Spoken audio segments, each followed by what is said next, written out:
पुणे महानगरपालिका आणि महसूलचे जमाबंदी आयुक्त यामध्ये वहिवाटीच्या मोजणीबद्दल मागच्या 4 महिन्यापासून वाद सुरू होता.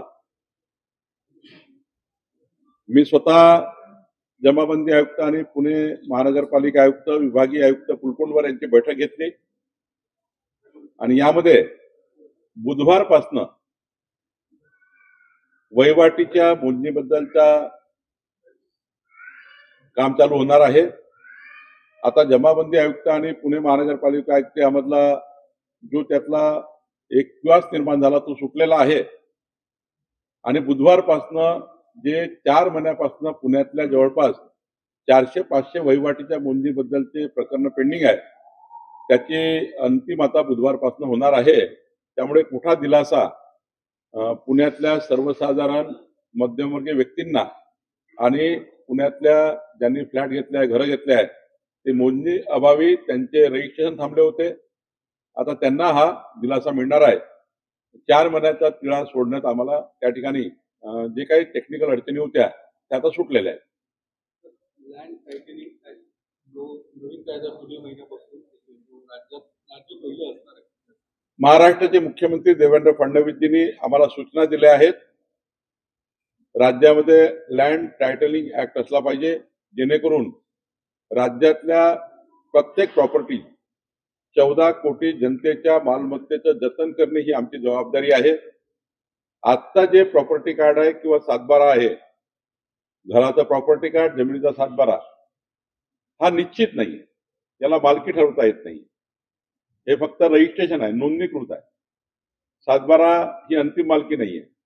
प्रॉपर्टी कार्ड हे त्या ठिकाणी अंतिम नाहीये आणि त्यामुळं लँड टायटलिंग ऍक्ट आल्यावर निश्चित प्रॉपर्टी कार्ड लोकांना मिळेल, ज्यातनं जगातल्या कुठल्याही व्यक्तीला या ठिकाणी इन्व्हेस्टमेंट करायची असेल तर तुम्हाला या प्रॉपर्टी कार्डवर इन्व्हेस्टमेंट करता येईल. या कायद्याने सर्व हे लिटिगेशन आता बंद होतील. हा कायदा आल्यानंतर आपल्या घराचं निश्चितीकरण झाल्यानंतर कुणालाही कुणाच्या प्रॉपर्टीमध्ये त्या ठिकाणी दखलंदाज करता येणार नाही. ऑनलाईन ट्रेस तर कोणी असणार नाही. माझी जमीन यांना विकायची असेल, दोघंच ऑनलाईन बोलतील, दोघंच ऑनलाईनच जातील रजिस्ट्रारकडे. रजिस्ट्रार आणि आम्ही तिघं आम्ही जमाबंदीकडे जाऊ, ते आमची फोड करून देतील. तातडीनं त्यांचं म्युटेशन होईल. सर्व एका सिस्टीम मध्ये होईल. मध्यस्थीची कोणाची गरज पडणार नाही, ना जमाबंदी आयुक्त कोणाची गरज, ना कोणी या ठिकाणी तहसीलदारकडे गरज, ना दोघांच्या मध्यस्थी कोणी तिसरा एजंट लागणार. आपल्या जमिनीचा कोणाला व्यवहार ऑनलाईन करता येईल आणि त्यामुळं या राज्याच्या इन्व्हेस्टमेंटमध्ये एक मोठा दुबईमध्ये लँड टायटलिंग ऍक्ट आहे, त्या ठिकाणी कुणालाही त्या ठिकाणी फसवेगिरी होत नाही. दुबईमध्ये इथून जाऊन दुबईला कुठलंही आपण इन्व्हेस्टमेंट करू शकतो. तसं या राज्यामध्ये लँड टायटलिंग झाल्यानंतर तुम्हाला या ठिकाणी सर्वच प्रॉपर्टी ह्या कॅशवर येतील. तुम्हाला आपलं जर लोन काढायचं असेल, तुमच्या प्रॉपर्टीवर तुमच्या घराची किंमत लिहिली असेल, तुम्ही ऑनलाईन सुद्धा बँकेला अर्ज करून लोन घेऊ शकता. ऑनलाईन तुमचे फेरफार होतील, ऑनलाईन तुमचा बोजा चढेल. या राज्यामध्ये एक सुकर पद्धतीने या ठिकाणी जमिनीचा व्यवहार होईल आणि राज्य हे देशातलं पहिलं राज्य असेल ज्या राज्याला लँड टायटलिंग ऍक्ट लागू झाला आहे. आमचा विचार आहे की त्याच्यात आता आमची सुरुवात झाली आहे. काही सजेशन, ऑब्जेक्शन आम्ही पब्लिक डोमेनला घेऊ. साधारण जुलै किंवा जास्तीत जास्त नागपूरच्या अधिवेशनाला कायदा येईल, पण यातनं साऱ्या अडथळे हे जमिनीचे दूर होतील.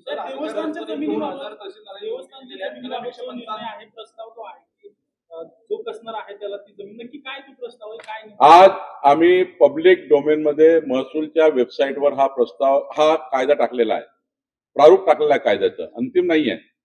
या प्रारूपावर आम्ही ही मागणी जनतेकडनं काही सूचना हरकती मागितल्या आहेत. ज्यांचा याच्यात इंटरेस्ट आहे, गुरव समाज आहे त्यांनाही आमची विनंती आहे, देवस्थानचे मालक आहेत त्यांनाही विनंती आहे, चॅरिटेबल ट्रस्ट आहे त्यांनाही विनंती आहे.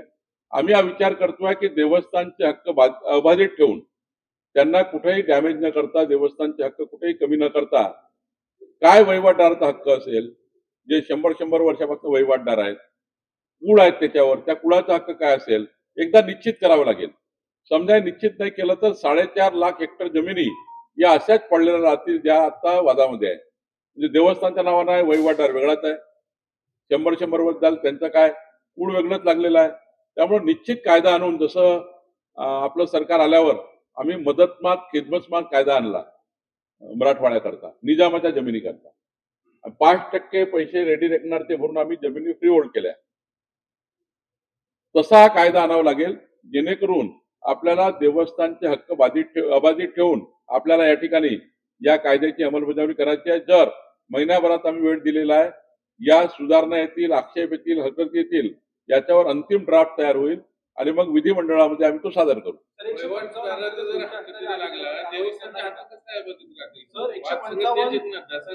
आपण कायद्याने असं म्हटलं आहे, समजा देवस्थानची जमीन वहिवाटदाराकडे आहे 100 वर्षापासून, समजा कुळाकडे आहे, तर देवस्थानला आजच्या रेडी रेकनरप्रमाणे काही अंश पैसे भरून त्यांच्या चॅरिटेबल संस्थेकडे समजा 20%, 10% जे काही ठरवायचे असेल ते कायदा करून जेव्हा विधिमंडळात हा कायद्यावर चर्चा होईल, ही चर्चा एवढं सोपं नाही आहे, विधिमंडळात चर्चा होईल आणि त्यामुळे जे काही एक देवस्थान चालण्याकरता जो काही फिक्स अमाऊंट लागेल तो फिक्स अमाऊंट सुद्धा या देवस्थानला कसा येईल याचा विचार सरकार करणार. संघटनेचा दबाव आहे का सर? 155 अधिकारी काही संघटनेचा दबाव नाही, माझ्यावर कुठलीही संघटना दबाव टाकू शकत नाही.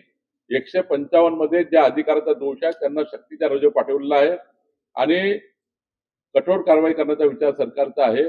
सर्व त्या ठिकाणी जे काही आम्हाला कायदेशीर बाबी पूर्ण करायला ते आम्ही करतोय, पण काही कारवाई करणार आहोत आणि पूर्ण राज्याचं संपूर्ण पुनर्विलोकन सुरू झालेलं आहे. ज्या अधिकाऱ्यांनी चुकीचं केलं आहे त्या सर्व प्रॉपर्टी मालमत्ता या त्यांना पुनर्विलोकित करून त्याचे वापस करायचे आहे.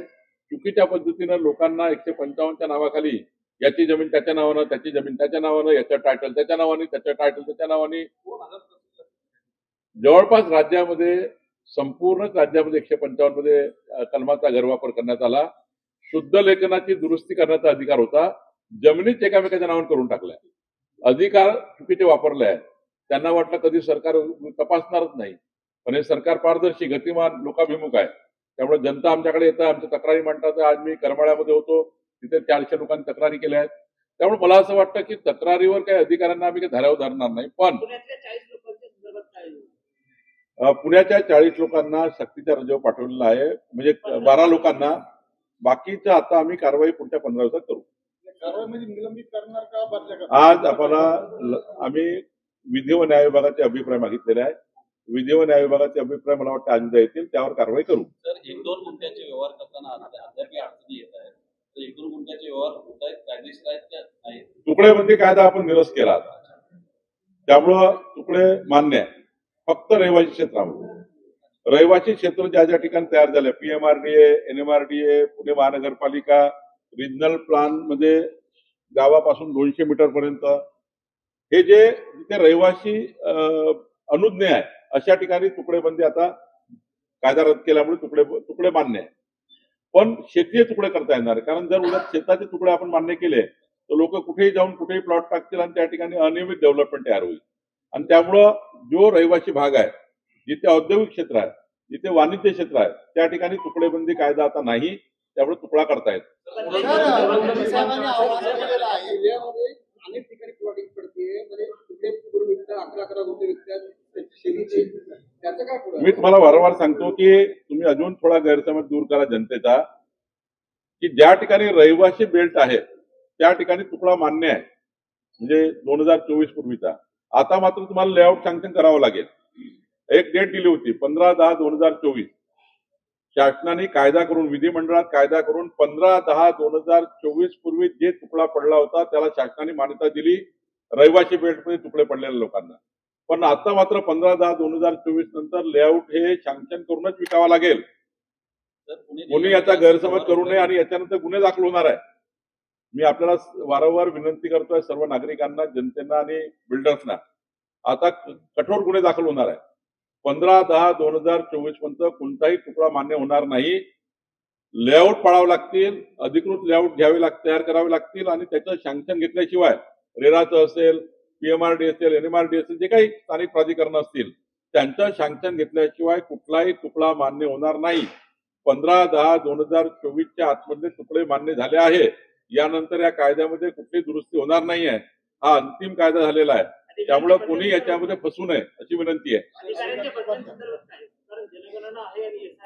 आता सध्या आम्हाला 15 जून ते 30 जून हा एक वेळ दिलेला आहे जनगणना आयोगाने आणि याच्याबद्दल निवडणूक आयोगाने, त्या काळात आम्ही करणार आहोत. पुरंदरचा एक प्रश्न होता, संपादनाचं काल अजूनपर्यंत आलंय, कशा पद्धतीनं काम हा? पुढे झालंय? पुरंदर विमानतळाच्या भूसंपादन- पुरंदर विमानतळाचं 98% भूसंपादन पूर्ण झालं आहे.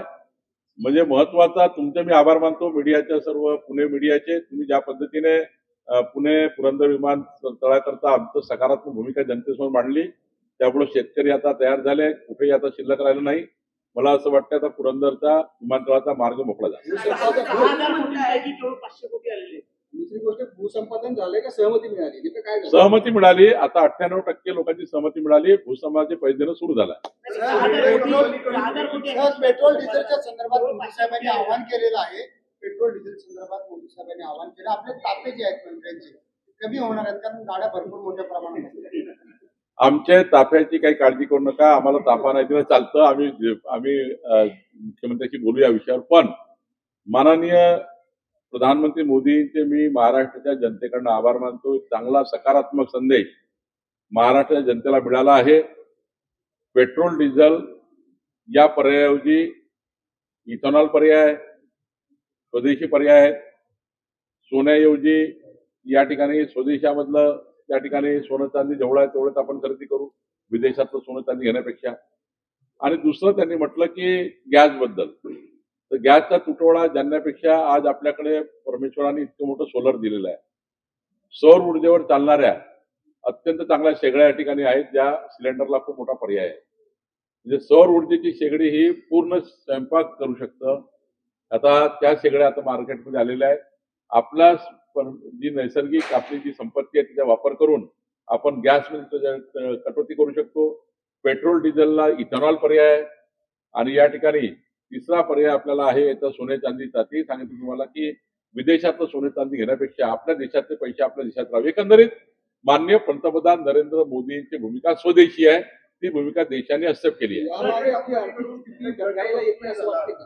म्हणजे बचतीचा सल्ला दिलाय PM आपल्या. मला वाटतं हा सल्ला महात्मा गांधीजींनी या देशाला दिला होता.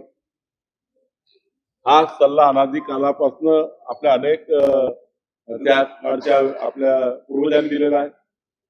आपल्या संस्कारात हे आहे, बचत केली पाहिजे. महिलांना तर परमेश्वराचं वरदानच आहे बचतीचं.